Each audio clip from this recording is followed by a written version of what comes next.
So I just as a piece of Catholic trivia, some of you were waiting for me to bless you. And standing, which is always a beautiful tradition, but the bishop does that on a day when you're using the book of the Gospels. And today we're using the lectionary, so that was what happened.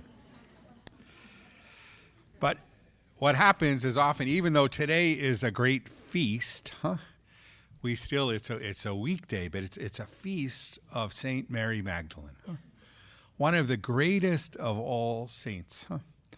As the deacon called her before we started Mass today, the apostle to the apostles. It's a beautiful story, and as I said, I've been looking forward to coming here and got even more excited when I realized it was the feast of Saint Mary Magdalene, because I think that she really is such a wonderful role model for all of us, not just for women in the church, but for all of us. Her story is one of friendship with Jesus Christ. As I listened to some of your testimonies before Mass today, that's what I was hearing. I was hearing about friendship with Jesus, how it is that the Holy Spirit enables that. It's very real, and it was very real for Mary Magdalene. We don't know too much about her, but we know that she was forgiven much. That's what we're told. When I heard Raymond speak about the sacrament of reconciliation and the others as well, and what a great gift that is, somehow when we know that Jesus has forgiven us, we're drawn to have that relationship with him. That was Mary Magdalene's experience. She gave up everything. All she wanted to do was to follow Jesus. She had been forgiven much, and she loved in return. Our hope, brothers and sisters, is that each one of us can develop that kind of friendship with Jesus. When we see that hole that's within us, that need for healing, when we see how it is that we're sinners in need of God's mercy that only Jesus can give, and that Jesus wants to give us that mercy so freely, our response has to be one of love. And it's a beautiful love. That first reading that we heard today from the Song of Songs is really, it's some love poetry. And it speaks, in that case, of a bride and a bridegroom. But it really is something that for all of us, that we're always seeking for our God. We're seeking for God's love. That love that only God has for us. We never want to give up on that search. And we want to make sure that we're responsive, that we recognize how important it is that we seek out God's love, and that we do that with great joy. It's amazing because the way that Jesus treats us, it's not just that he reaches out to middle schoolers or high schoolers or young adults or people of the Archdiocese of St. Paul in Minneapolis. It's not like that, but rather Jesus wants a relationship with each one of us individually. My hope is that in the course of this week, whether it be in your time in small group or that time before Jesus in the Blessed Sacrament, that you had that opportunity to recognize that Jesus is calling you individually, that he loves you. Mary Magdalene in the gospel today is at the the lowest point in her life. She's been following this teacher for all of these years, and he's put to death on the cross. She goes out to pay her respects at the tomb, and he's not there. Can you imagine? She thinks somebody has stolen the body. She goes and she tells Peter, they must have thought she was nuts. And yet she goes back to that tomb, and she has this experience where she encounters these two angels. Now, I heard about fire looking like hearts, but I didn't hear anything about angels this week. You never know how it is that God makes his presence known.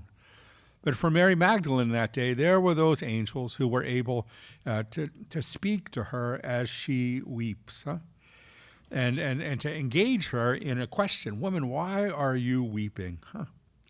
And then she turns around and she sees this man that she thinks is the gardener. For whatever reason, she didn't recognize Jesus. But she recognizes him when he calls her by her name, Mary. I suspect that each of you has heard the Lord call you by his name in the course of this week.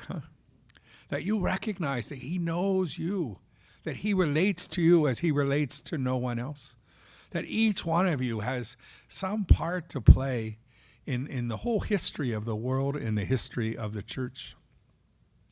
One of my favorite saints is from the 19th century, St. John Henry Newman, and he speaks about God creating each one of us for a distinct purpose. He says we're links in a chain, right? Each one of us has some role to play.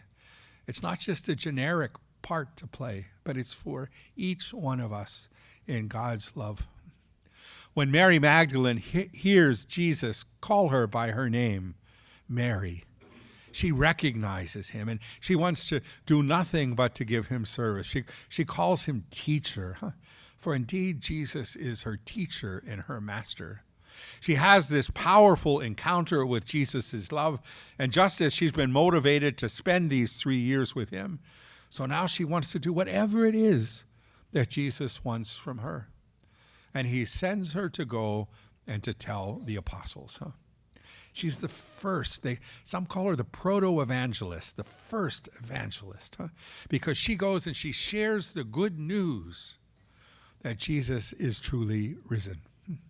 And she goes and she does that with the apostles, those who in so many ways in society would have been seen as being even more reliable witnesses at the time of Jesus.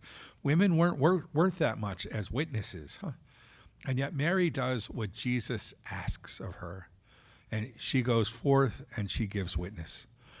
My brothers and sisters, just based on the testimonies that I've heard and knowing the wonderful way in which the Lord touches the hearts of campers and retreatants who really want to give themselves to the Lord, I know that the Lord is touching your hearts and that he has a plan for each one of you, calling you to go forward, whether it be to St. Peter's in Forest Lake or St. Joseph's or St. Edward's or whatever parish it might be or whatever community, whatever school. Jesus wants you, like Mary Magdalene, to be willing to share about his love for you and how indeed he's shown you his risen love, how it is that he died and rose for you. It's that testimony, being willing to give testimony, that is at the heart of what it means to be a disciple, what it means to be like Mary, the apostle to the apostles. You, my brothers and sisters, are called to give witness in that way. And I'm excited when I think about the way in which you're going to be able to do that. My hope and prayer is that as you leave this camp, that your hearts might be burning on fire. May your fires look like hearts too. As you go forward, willing to share with others what Jesus has done for you. He loves you, he's called you by name, and now he sends you forth to do amazing things.